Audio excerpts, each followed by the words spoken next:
welcome back to my channel. This is Dom and another one of my updates on what I've been up to in the wonderful world of miniature wargaming. So, been a couple of weeks since I did one of these, and been flying through the painting, so lots and lots of that to show in a minute. Continuing a bit with the ACDC. ACDC? Freudian slip. Continuing with the ACW addiction considerably, but also now starting to diversify into some new projects. Anyway, let's have a look at some of the painting that I've been up to. So first up, this is a unit of Claymore Knights. I painted them in the livery of Lord Hamilton, who was a Scottish knight during the Wars of the Roses period. Now, I did a separate video on this, so I won't over-egg it. If you're interested, then check it out. I'll put the link here. But basically, I was looking. I just had a hankering after doing some more men-at-arms figures. I haven't done, or more War of the Roses figures, I guess. I haven't done anything for ages. Frankly, I've got more than I ever need. But I just had a hankering after doing them, and I'd seen the Claymore figures, particularly the newer ones, come out, and I thought, yeah, I'm going to do them.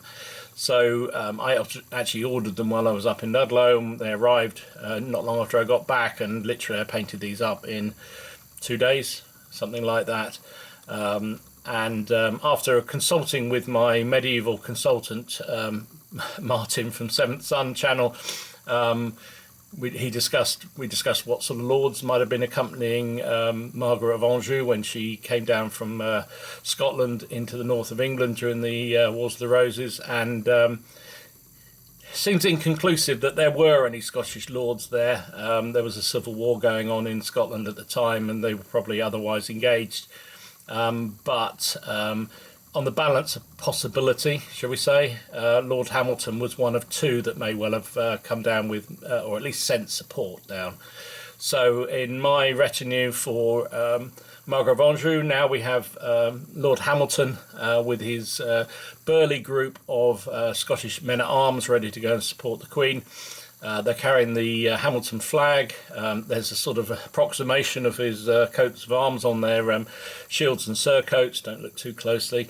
And also they're carrying Margaret of Anjou's flag in the unit. So yeah, quite pleased with how they came out. So there you go. So I was planning to slow down on the American Civil War figures because I've got plenty. But then, as often happens, we decided we were going to have a game this week. I needed more Confederate regiments, so quickly I've been painting up a couple more.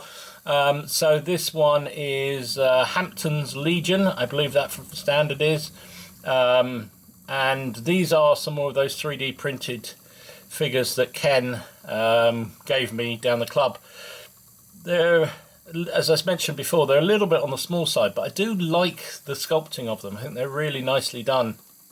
And thanks to All Device for finding out a way of sticking them, because they came without bases. So I had to improvise, and I think somebody suggested sticking them to smaller bases, which is what I've done, and then just stuck them down on the larger bases, and that seems to work quite well. So yeah, I really like the animation on these fellas. Just done the butternut approach with them. Just for me is just undercoating them with the khaki camo paint from Halford's car manufacturer. Don't know why they do a camo, but they do. And then largely just picking out some different colours for different kind of trousers, putting a different washes on them, and then gentle dry brush with a sand colour to bring this effect. And I think it's quick. It looks effective, and I quite like it, so it gives me that ragtag unit I want for my Confederates. So yeah, there you go, another unit done.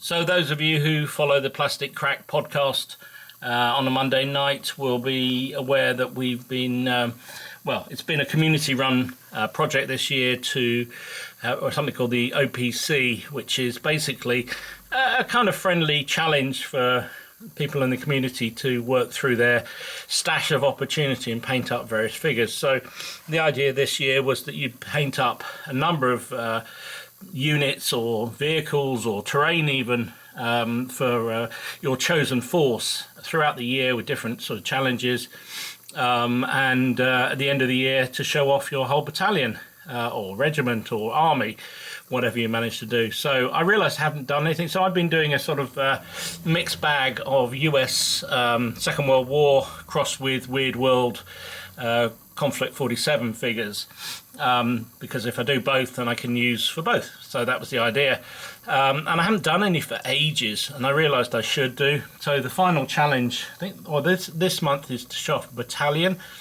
and then the final challenge of the year is to showcase your entire army.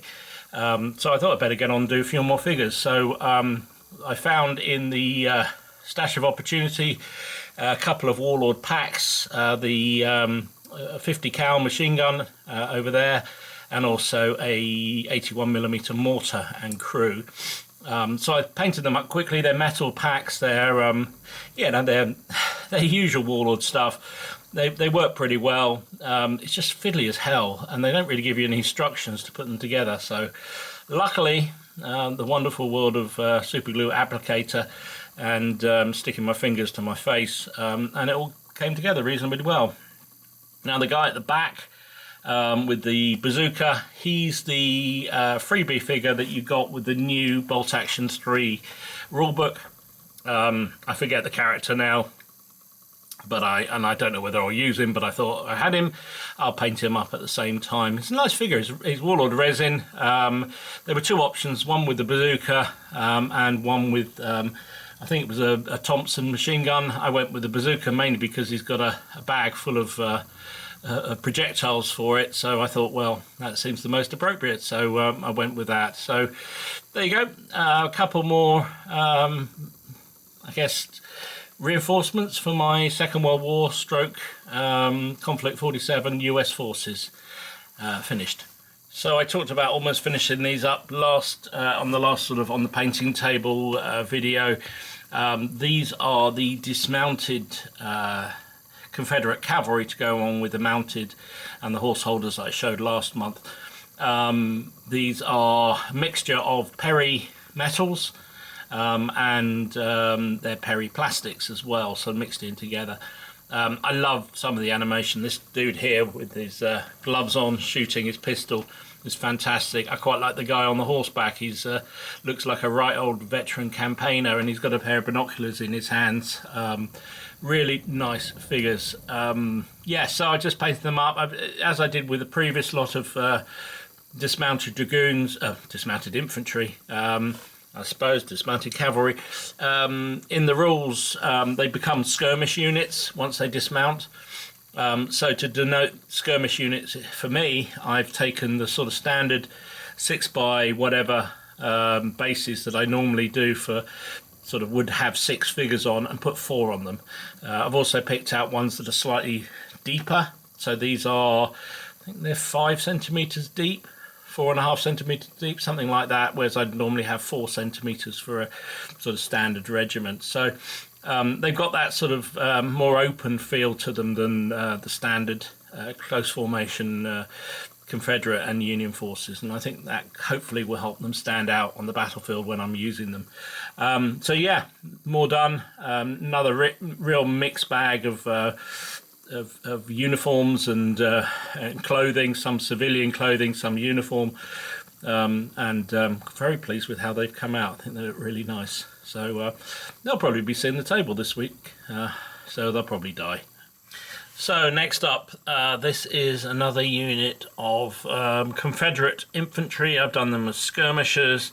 These are really nice sculpts from Perry Miniature Metals. I think they're civilian troops, something like that, and they're is what they call them on the website. I'm really impressed with them. Although I did make a bit of a faux pas. I do like my normal size units to be 24 figures or whatever the equivalent would be in a skirmish formation, and this is actually only enough for 6, 12, 18 figures. Obviously with just 4, 8, 12 on the bases to denote the skirmishers. I understand what I'm talking about. You might not. I'm sorry. But it doesn't matter. I can play them as a smaller unit, or some of the games we've been playing down the club recently, we've been using smaller size units just because we haven't got enough troops to fight them all as 24-man battalions or regiments, but also we just found that it works better for the space we've got, so we have at least a modicum of deployments and movements and that kind of stuff. So actually this would be a standard size skirmish unit in the games we've been playing, but really pleased with how they came out. I think they're really nice figures. So another really in there, really. So I haven't done many Union forces for my ACW project for a while, mainly because down the club I've been mostly playing Confederate forces, and the other chaps have been doing the Union slowly but surely. So I have needed more Confederates because the battles we've been fighting, for some reason or another, the Confederates have been on the offensive. So I haven't got around to doing as many Union troops. But I always planned to do kind of 50-50 was my original plan. Now clearly I haven't done that, but I've got some that I want to do for the Unions, and it's just so that when I want to play a game myself solo, or if I've got somebody visiting who doesn't have any Union figures, then I can, you know, I've got options. So this is a unit I'm going to call the 20th Maine Volunteers, and that's what they is. They are basically, because the two figures up here are giants in miniature, figures of the Chamberlain brothers, who were involved in the fight in Gettysburg, and I believe play a pretty big role in the film Gettysburg. Haven't seen that for a long time, must rewatch it. And I picked these figures up some time ago when I'd always planned to do this ACW project. You can buy them. They come in limited edition. You only get so many of them before they stop casting them, and they're available, I think, through Wargames Illustrated magazine. And I picked them up, and I was going to sort of, because I was always planning to do a Confederate unit army, I was actually going to turn them into Confederate officers. But in the end, because I'm planning to do both sides, they have joined their proper unit, the 20th Maine here. They're a bit of fun and just a bit different. And I didn't even dare to paint the flag that one of the brothers is carrying, because it's all sort of ruffled up. And so I've just painted it blue, so that's the regimental flag. I chickened out, I'm not ashamed to say. Obviously they're in a column at the moment. They wouldn't normally fight like that. They'd be strung out in a line, which hopefully would make them look slightly better. And they'll do. They'll do. They're tabletop standard, and quite pleased actually how they came out in the end. So there you go, another unit done. How do you enjoy the ACDC?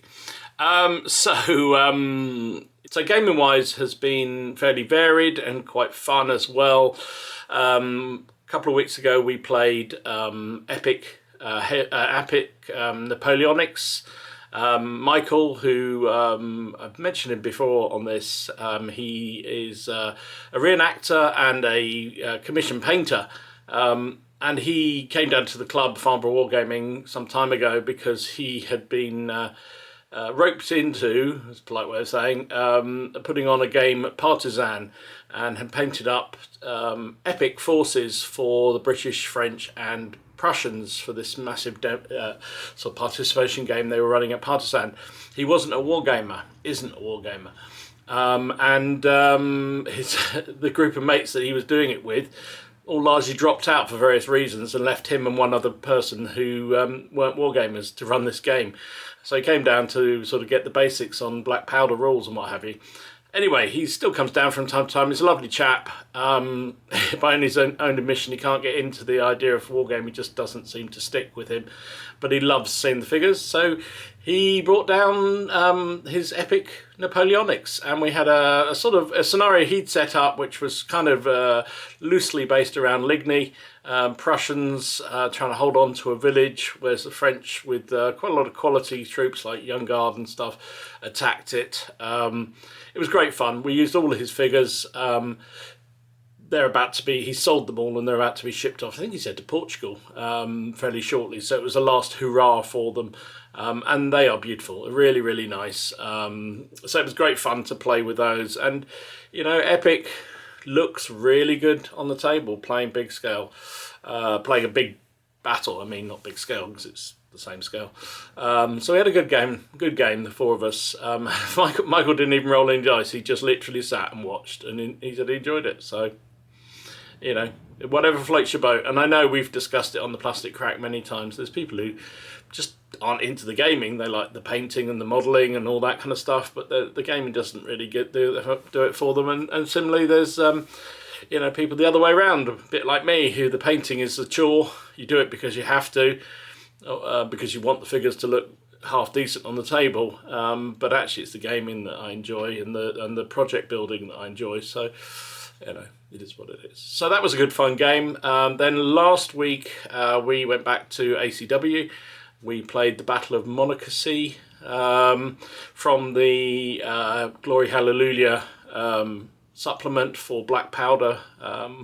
And it's basically a big Confederate attack on Union forces.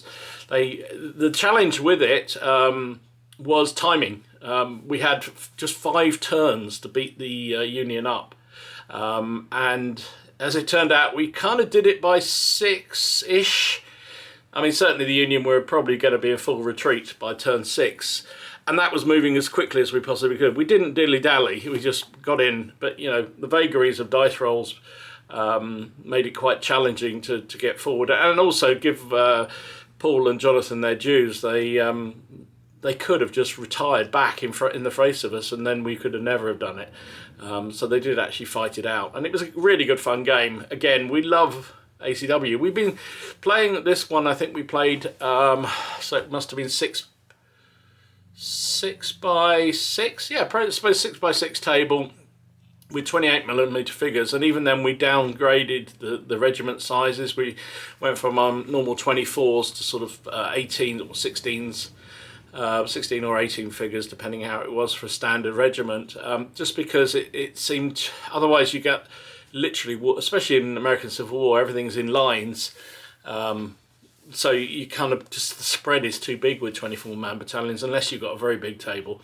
But it works. So we keep the same measurements, we keep the same movements and all that, but we just have a slightly smaller unit, and that works fine. So we've had some really cracking games, and the guys continue to be quite addicted to it. So, which is great, because now I can ease off a bit on painting them all, because they're Paul and Jonathan doing the Union forces, and Tony is joining me with the Confederates. So they're all 3 of them beavering away and painting up some regiments, and other things like guns and whatnot. But so that's good. I'm pleased with that, because I say I've now moved over to another addiction. So this Friday, I don't know whether I'll video or not. I'll certainly take some pictures and show them off, but Martin is coming over to the boot room here on Friday night, and we're going to have a big War of the Roses game using Hail Caesar, using his modification, can I say supplement, that he's developed for War of the Roses. Really, really love War of the Roses. Haven't played it for a long time. I think he hasn't played it for a long time, so we did debate whether we should do something else like a Midgard. We were fortunate to get James on the podcast the other night, and he shared with us the PDF of the Midgard rules. So we were sort of, should we have a go with them or not? But actually, I think the idea of just having several hours to play out a very big War of the Roses game should be fun. So I've got to set up the table, but I think it's going to be, I'm going to use the full length, so 12 foot by 4 foot. I was debating whether to turn the tables around and do a sort of 6 by 8. I may still do that, Trouble is then it's quite hard to reach across the table. So I think maybe the width is better than, what's better, width or girth? I don't know. Leave that one with you. Anyway, so, and also on Saturday we're going to go along to Warfare at Farnborough Airport. It's a show, one of those shows, one of the two shows really that I always put on the calendar. Salute and Warfare are the two that I always try and get to. I mean, sometimes I get to other ones, but those two were always the first ones to go in the calendar. Farnborough's just because it's close. It's very easy to get to, although I used to love it when it was in Reading and we could get the train up and have a few beers and whatnot. This time you've really got to drive to Farnborough, which is one downside for it, but it's a good venue, run by Reading Wargaming Club, and I think Farnborough's actually putting on a demo game as well, participation game as well. So Martin and I will be up there. It'll probably be before this video goes live. So if we saw you, thanks for saying hi. If I didn't see you, then sorry. I have a dreadful head for names. Everyone who knows me will know this, that I recognise faces, but I can never remember names. So please, if I do bump into you, just say, it's X, because I won't remember you. Don't even remember my wife's name. Definitely not my children's name. What else? So in terms of, so that's what we got planned this week. Following week, I'm not sure. We might actually delve into the Dark Ages down the club. So watch this space. We're thinking about that. So that leads on to purchases.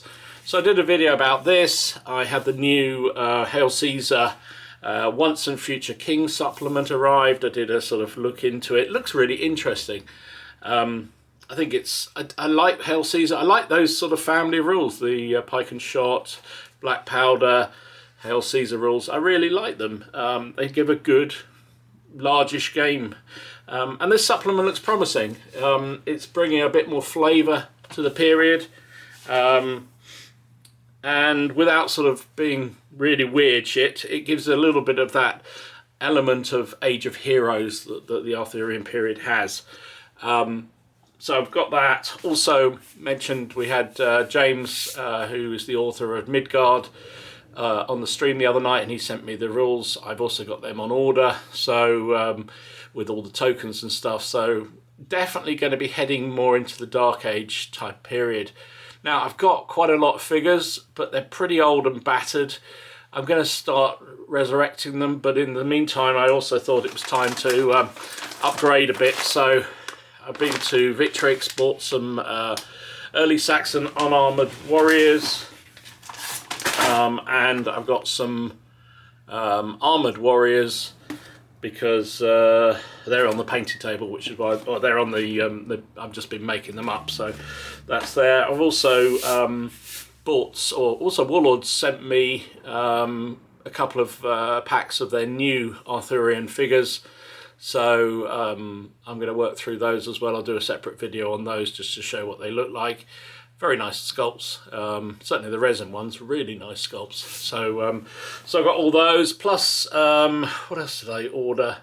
I ordered from Gripping Beast. They've got a 20% sale on at the moment for certain figures. I ordered a couple of figures, character type figures, which I'll pick up at Warfare. And also Warlords have had a bit of a, well, they call it their November Madness. Now I have to say, I like Warlords very much, but their sales are crap. But this one doesn't seem too bad, so I bought a few bits and bobs from them. A few sprues, a couple of Hail Caesar sprues, because they were quite, of the epic sprues, they were quite reasonable. So I bought a couple, enough for another regiment of, or no, another unit of Gallic warriors, and also some more elephants from them.